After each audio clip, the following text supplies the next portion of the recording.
Here she is, Francesca Luca. Good morning, Francesca. Good morning, Rob. It's nice to see the sun out today for a What's change. that? 3 days of rain is a little bit too much. We need the rain. I That's know, what they but always not say, that right? much. Not Okay. that much. Okay. All right, not that much. Yeah, no, the grass is enjoying it for his short time that it has. Okay. All right, so here we are. Francesca answers your questions. You get to chime in, by the way, if you have an opinion. 781-837-4900 on the text line where you say, I want to chime in and say something. 781-837-4900. We know people love to chime in. All right, so Francesca, you ready for this week's question? I am ready. All right, let's see what Francesca has to say. All right, dear Francesca, this is from Linda. We'll call her Linda. All right, it's hard to believe the holidays are coming up so quickly. You often answer questions from listeners who are putting up with cheating, emotional distance, disrespect, and bad deals in relationships. I'd love for you to talk about how to walk away and still remain whole. I'm tired of always picking up the pieces.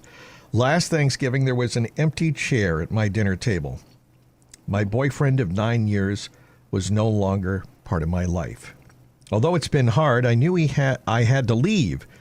He was subtly abusive, not in ways people could see, but in how he made me feel. Every time I tried to share my feelings, he'd twist it around and make me the bad guy. It was exhausting. I'd like your point of view on how not to get caught up in the would-haves, should-haves, and could-haves. Linda, help me out, Francesca. Oh, boy. Okay, well, that sounds like an emotional hangover after a breakup. The if only he wasn't a gaslighter, a manipulator, maybe even a narcissist. Linda, you say not in ways people could see. That kind of insidious behavior is actually the most destructive because it leaves you questioning yourself. So I've got a couple questions for you. Why did you ignore your intuition? I would guess probably what you were regretting the most is ignoring the red flags, but don't feel bad because we all do. Mm-hmm. So I guess my question to you would be, why did you stay so long? Did you mistake drama for passion? Or was it a distraction from your own issues? Because that's pretty common. And another question I have for you is, did you actually miss the person or the version of them that you hoped existed? You know that expression, if it wasn't so bad, it could have been good. Right? Yeah, that's right. But anyway, before I give If you only he was. Yeah. If only, yeah, exactly. Other than that, he would have been great. Yeah. If it wasn't exactly. But before I give you a couple of tips, and I do have a couple for you, Rob, weigh in here. You were divorced. Did you stay longer than you knew you should? I know I did. I'm just curious because I think that it's not uncommon that people stay longer than they should. And I hope that's not too personal, but No, of course not. yeah, good. I don't know. Probably. I mean, I don't really know. I didn't really plan on that. So. Yeah. Oh, okay. All right. Well, all right. So, yeah, because I know that, for myself, I mean, I just sort of kept hanging on. There's a lot of reasons we hang on. It's comfortable. It's, you sort of start living your life without that person. But the longer you stay, I really think when you know it's time to leave, the worse it is. Yeah. And Well, yeah, I guess in my case, I didn't have children, so I think sometimes, that can make things Right. more difficult. exactly. But, yeah. I mean, in this case, 9 years? Yeah, exactly. Yeah, 9 years is a long time to be with a guy that does sound like he's not a great guy. Yeah. And so, I know she's lamenting the fact that there's the empty chair. But, maybe that's a good thing. Or, I mean, we want to tell Linda, right, that it's going to be better. Oh, of course it is. Of course it is. I do have a totally different question to ask you. I'm just sort of curious about this. Do you think that men regret after the woman has moved on? Because men seem to be much more interested in old flames after they're no longer available. Do you find that? In some cases, yeah. They always seem to be very sometimes- interested as soon as she's got someone else. Yeah, and I mean, there are cases. I have friends where it seems like sometimes they pretend they don't care, but then they're still checking out their social media. And then there's other people I know that have had they don't even pretend the person exists anymore. You can't even bring up their name. It's like they're dead. Yeah. I know. You're dead to me. Yeah, I don't know. Like, I mean, I know, empty chair at the Thanksgiving table. He's dead. Yeah, But, exactly. No, I don't know. I feel Right. bad. You know, I mean, so I've seen both, I guess. Does that make sense? Yeah, Do you yeah, feel yeah. men, though, are more? I mean, especially if, well, I don't know. Like, say it's like, you know, bye-bye, Francesca, and then, you know, you're with, you know, some guy driving a BMW, and I'm going to be like, oh, what's going on? I hate this guy. Exactly. Yeah. Exactly. Well, With I the think BMW guy. it sounds like you did the right thing. Although John Wayne would probably disagree. He said, "Do you remember John Wayne saying a man deserves a second chance, but keep an eye on him?" I don't know that one. No? Oh, I was a big fan of his. Anyway, I say enough chances already. But anyway, so here's a couple of tips. It may sound a little corny, but write yourself a letter as if you were your own best friend. Seriously. And read it to yourself in the morning, maybe even in the afternoon, definitely before you go to bed at night, because it sounds like you're still sort of like got this rerun thing going. So this is what I would say. Tell yourself as if you're her friend. Remember the reality, not the fantasy. Don't romanticize those moments you wish could have been different. Remember the ones where he showed you who he actually was.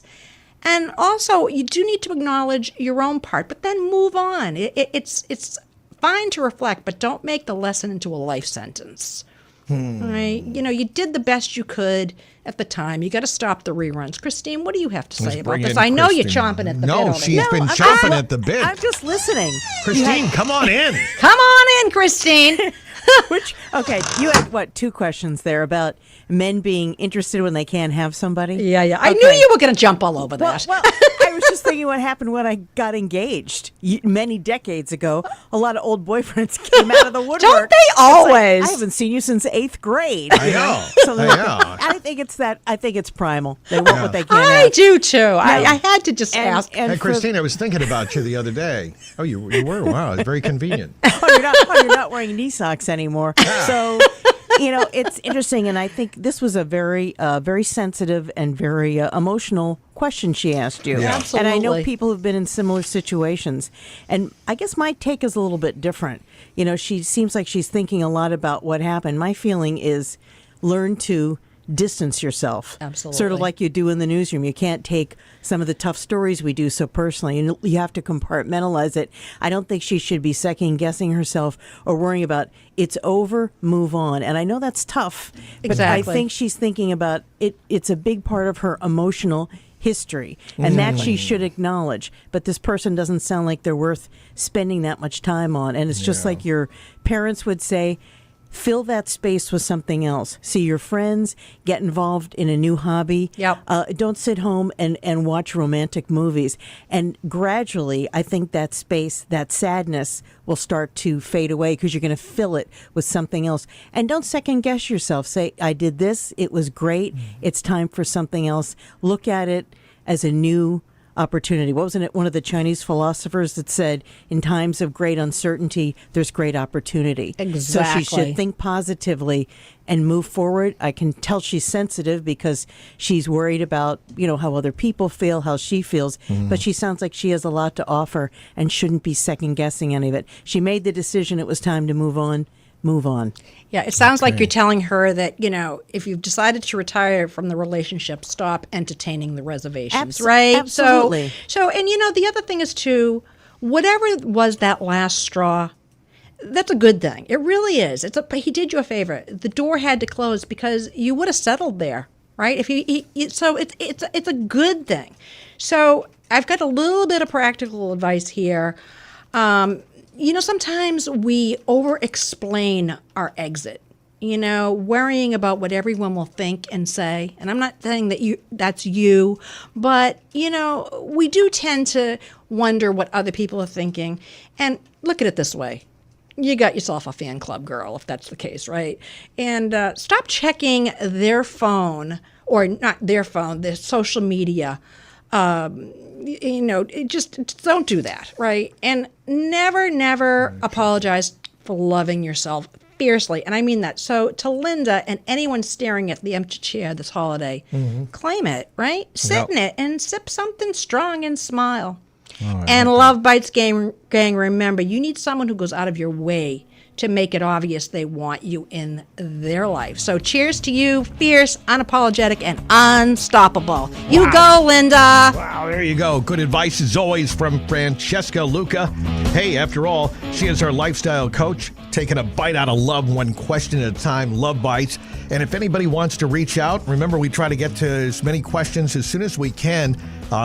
Francesca, how do people reach out to you? All right, they can go to my website, talkwithfrancesca.com, and click on the navigation bar, contact me. And starting this week, we are now continuing the Love Bites segment after dark from 9 to 10. Still the Francesca Luca Show, but we'll be continuing the conversation. Love Bites. So write in. Love Bites After Dark with Francesca Luca. Getting into paranormal as well.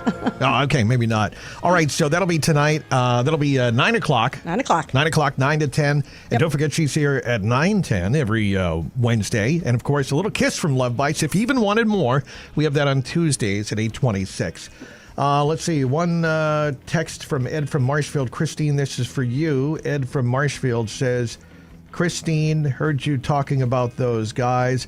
When you're a rose amongst the weeds, I understand those other men. Aww. That's Ed from Marshfield. All right. Thank you. I'm sure he's waiting outside. All right. That's Love Bites. We do it every week at this time on WHD. Thank you. Thank you, guys.